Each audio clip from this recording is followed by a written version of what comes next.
भगवान जगन्नाथ जी की रथ यात्रा की जो ये प्रथा है, ये तो सतयुग से ही चली आ रही है। रथ यात्रा का जो प्रसंग है वो आप शास्त्रों में भी सुन सकते हो। स्कंद पुराण, पद्म पुराण और श्री सनातन गोस्वामी द्वारा जो रचित है श्री बृहद भागवतामृत और अन्य गोस्वामियों के ग्रंथों में भी वर्णित हुआ है। तो जगन्नाथ जी की रथ यात्रा का उद्देश्य दो हैं। एक उद्देश्य तो ये है कि वे लोग जो साल साल भर में जो भगवान के मंदिर में प्रवेश नहीं पा सकते हैं, जैसे विदेशी लोगों को जैसे एंट्री नहीं है जगन्नाथ जी के मंदिर में, और जो हिंदुओं को, जो गैर हिंदू, जो हिंदू नहीं है वो उनको भी वर्जित है तो वहां पे प्रवेश, तो उन्हें भगवान के दर्शन का सौभाग्य प्राप्त हो। तो ये तो हो गया रथ यात्रा का बाह्य कारण एक। किंतु जो इसके गूढ़ रहस्य को, जो इसका जो मेन जो गूढ़ रहस्य है, इसको श्री चैतन्य महाप्रभु ने प्रकटित किया है। श्री जगन्नाथ मंदिर द्वारका या कुरुक्षेत्र का समान है, मतलब सदृश है, और गुंडचा मंदिर जो है वो वृंदावन का प्रतीक है।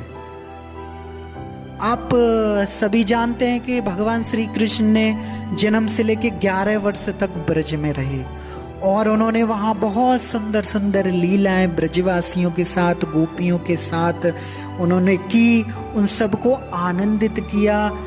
और इसके बाद भगवान श्री कृष्ण अक्रूर जी के साथ कहाँ चले गए?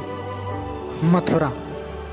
और वहां उन्होंने क्या किया? अपने मामा कंस को ही वध किया और वहां पे उन्होंने श्री वसुदेव जी और माता देवकी को कंस के अत्याचारों से मतलब मुक्ति दिलाई। और वहां पर जरासंध भी था। जरासंध बार बार मथुरा पर आक्रमण कर रहा था, तो मथुरा वासियों की रक्षा के लिए उन्होंने क्या किया? वे सबको रात ही रात में कहाँ ले गए? भगवान कृष्ण द्वारका ले गए सबको, कि कहीं ये ब्रज में आक्रमण ना कर दे जरासंध, मेरे ब्रजवासी जो वो तो बेचारे सीधे हैं। तो वो क्या किया? उन्होंने मथुरा वासियों को लेके वो द्वारका चले गए। जब भगवान श्री कृष्ण ब्रज से चले गए तो सारे जो ब्रजवासी हैं बहुत दुखी हुए उनके वियोग में।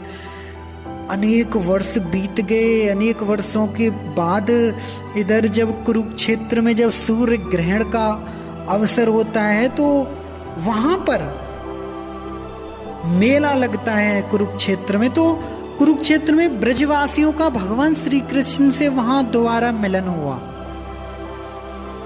जब भगवान श्री कृष्ण मिले तो श्री कृष्ण से जब मिले गोपियां, तो उनका जो विरह था ना, उनका जो कुछ प्रेम ताप था वो थोड़ा कुछ कम हो गया। क्यों? क्योंकि वहां पर भगवान श्री कृष्ण का जो एकदम राजसी वेश में थे, वहां पे वो राजा के वेश में रहते थे और पूरा उनका जो शरीर का आकार ही बदला हुआ था, एकदम जैसे राजाओं का वेश होता है, सर पे मुकुट और पूरा मतलब सोने चांदी में। और वृंदावन में तो भगवान आप जानते ही हैं कि ऐसे रहते थे गोप वेश में, है ना? बरहा पीढ़म नटवर पपु कर्ण्यो कर्णकारम, नहीं, कानों में कैसे क्या पहन रहे, सर पे मोर पंख है, नहीं, गले में बैजंती माला है। तो ऐसे भगवान का बहुत सुंदर नटराज और नटों जैसा वेश भगवान का।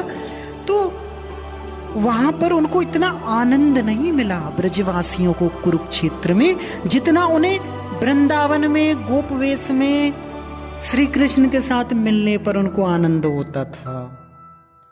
तो तब वहां पे जो गोपियां हैं, गोपियों में जो गोपियों से मिलके जो श्रीमती राधा रानी, वो श्रीमती राधा रानी भगवान कृष्ण से कहती हैं, हे कृष्ण, हमारा जो ये मन है ना, ये मन हमारा वृंदावन है, और आप हमारा जो हृदय रूपी जो रथ है ना, आप ऐसा करो, इस हृदय रूपी रथ पर विराजमान होकर आप हमारे साथ वृंदावन में चलें, जहां हमारे साथ आपकी बहुत सुंदर सुंदर मधुराती मधुर प्रेममयी लीलाएं हुई थी।